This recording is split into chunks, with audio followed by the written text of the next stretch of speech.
ఈ కాలువ మెయిన్ కాలువ పూడిపోయినందువల్ల ఈరోజు మళ్ళీ కొద్దిగా కొత్తగా తవ్వుతున్నాం. అంటే ఇవి బాగా స్ప్రెడ్ అయిపోతున్నాయండి పక్కకి బయటకు వచ్చేసి. ఇటు నుంచి ఈ టమాటాకి వెళ్ళి ఆల్మోస్ట్ పూడిపోయిందండి ఇదంతా. ఇక్కడ వరకు తవ్వాం. ఇంకా ఆ ఎంట్రన్స్ వరకు తవ్వాలి ఈ టమాటాకి బాగా నీళ్ళు పెట్టాలంటే, లేకపోతే బాగా లేట్ అవుతుందండి.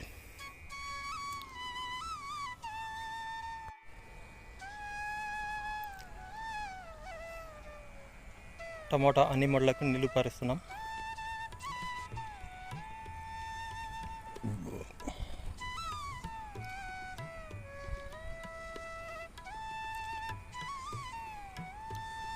కొద్ది కూడా తవ్వేశాను, ఈ కొద్ది కూడా తవ్వేశాను. ఇక కాలువ తీయడం ఒకటే మిగిలింది.